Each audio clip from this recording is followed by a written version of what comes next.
প্রশ্ন আসছে, বিশ্ববিদ্যালয়ে গণবিবাহের হিরিক, ইসলাম কি বলে? একজন বুদ্ধিজীবী বলেছেন 2024 সালে কেন বোরকা পড়তে হবে? বিল্ডিং বানায় 6 রুমের, ফার্নিচার কিনে না। পৃথিবীর কোনো পুলিশ, পৃথিবীর কোনো আর্মি আমাকে নিরাপত্তা দিতে পারে না, আমি যেদিকে যাই ভিড় জমেই। প্রথম প্রশ্নটা আসছে, একজন বুদ্ধিজীবী বলেছেন 2024 সালে কেন বোরকা পড়তে হবে?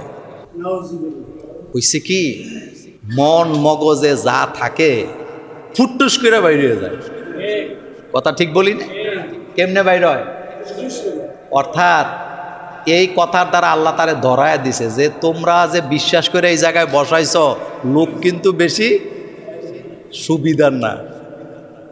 আচ্ছা, আপনাদের কাছে প্রশ্ন, বোরকা এটা কি আমরা ফ্যাশনের জন্য মেয়েদেরকে পরাই না নিরাপত্তার জন্য? আপনি ব্যাংক থেকে 10 লাখ টাকা উঠাইছেন ক্যান্টনমেন্ট থেকে, তো 10 লাখের 10টা ভান্ডেল 1000 টাকার নোট, আপনি বোধহয় টাকাটা উঠাইয়া ডাইন হাতে 5টা বাম হাতে 5টা লইয়া বেড়ার মতো আইছেন। কি করেন আপনি এটা? হ্যাঁ, শুধু ব্যাগে ঢুকান, একটু পরে পরে আবার ব্যাগে টিপ দেন। কথা কয় না? কি দেয়? কেন দেয় জিনিসটা? এটা আপনার সম্পদ। আর রাসূল সাল্লাল্লাহু আলাইহি ওয়াসাল্লাম কি বলতেছে? আল্লাহ রাসূল বললেন, আদ-দুনিয়া কুল্লুহা মাতাউন ওয়া খায়রুল মাতাইদ দুনিয়া ইমরাতুস সালেহ।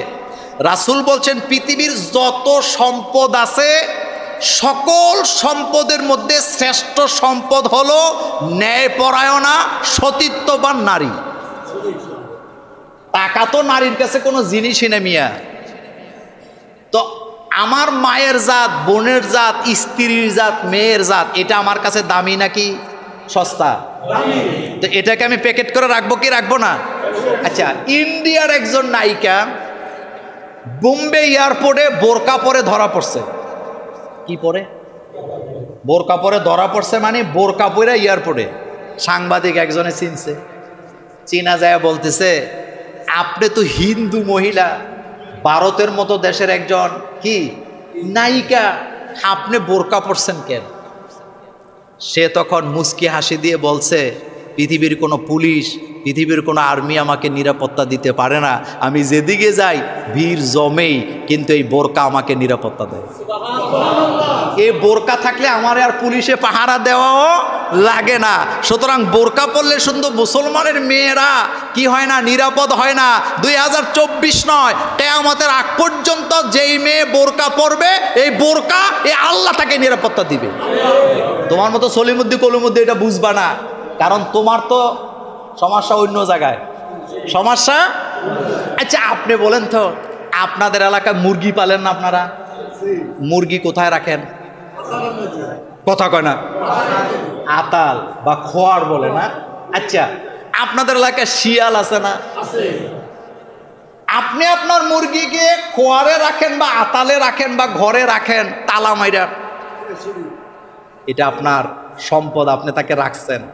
এলাকার সকল শিয়াল একেবারে দল বেঁধে মিছিল করতেছে, ও মুরগ মুরগিরা, আমরা তোমাদের অধিকার চাই, তোমাদেরকে বদ্ধ করে আটকায় রাখছে মালিক, এটা মানি না, আমরা তোমাদের অধিকার চাই, তোমাদের মালিকরা যেন তোমাদেরকে ছেড়ে দেয়।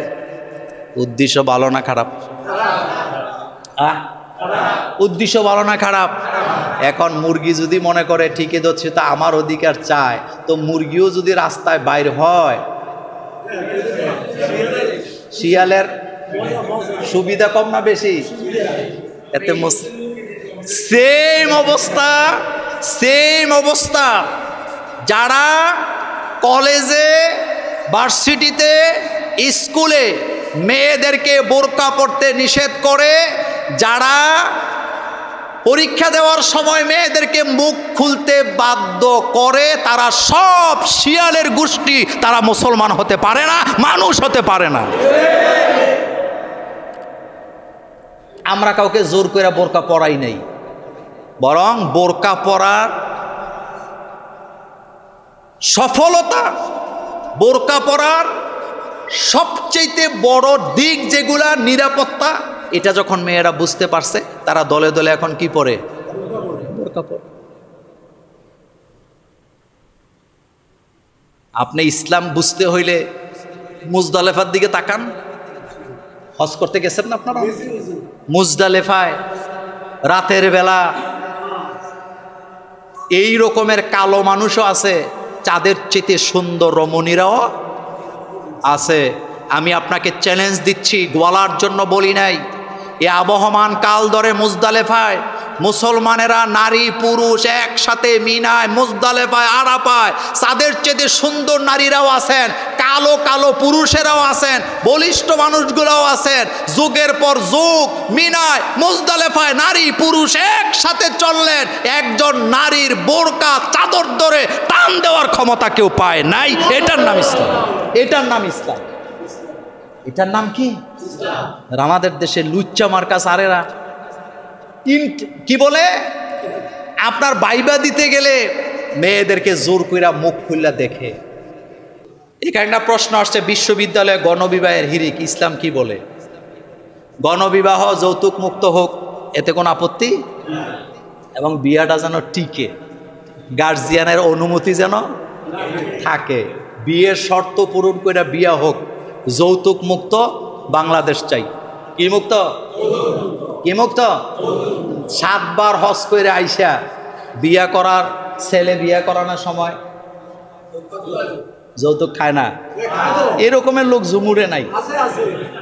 মসজিদের আগ কাতারে নামাজ পড়ে, কিন্তু ছেলে বিয়া করানোর সময় কি লাগবে, এরকমের মন মানসিকতার লোক নাই। তো লাভ কি? বিল্ডিং বানায় 6 রুমের, ফার্নিচার কিনে না। কথা কি ঠিক? কি কিনে না? লোকেরা কয় এত টাকা দিয়ে বিল্ডিং বানাইলা, ফার্নিচার, কয় বেড়া ফোলা বিয়ে করাবো না, বউর বাপের বাড়িতে দিলে ওইটা রাখমু কই? তো তুই কি ভিক্ষুক? ছেলেরে হুন্ডা কিনা দিতে হবে, বিদেশ পাঠাইব, টাকা লাগবে, তো তুই ভিক্ষা করে খা। শুধু যৌতুক নয়, শুধু যৌতুক নয়, ইসলাম যদি ক্ষমতায় আসে, মেয়ের বাপের বাড়িতে যে অনুষ্ঠান, হাজার হাজার লোক খাওয়ানো, এটাও চিরতরে বন্ধ করতে হবে। কারণ বিয়েতে মেয়ে পক্ষের 1 টাকা খরচ করা ইসলামে নাই, যত খরচ সবটা করবে ছেলে। এটা ইসলাম। এটা কি? আর এখন কয়শো খাওয়াইবেন বলে কি না? ইসলামে মেয়ের বাড়িতে 10 টাকা খরচ করার কোনো বিধান নাই। এটা হলো, এটা যৌতুকে চারও জঘন্য, এটা হলো ডাকাতি। গণবিবাহ হোক, যৌতুক ছাড়া হোক, গার্জিয়ানের অনুমতি হোক, এবং শর্ত মেনে হোক। বিয়ের যে শর্ত আছে আমাদের কোনো আপত্তি নাই, কিন্তু হুজুকে বাঙালি সুযোগ পেয়ে বিয়ে কইরা কয়দিন পরে যেন ছাইরা না দেয়। বিয়ে করার মানেই হলো ওই মহিলার মৃত্যু পর্যন্ত যত দায়িত্ব সব কোথায় নেয়া, কাঁধে নেয়া। এটা ভুলে গেলে চলবে না, এটা মাথায় রেখে তোমাকে বিয়ে করতে হবে।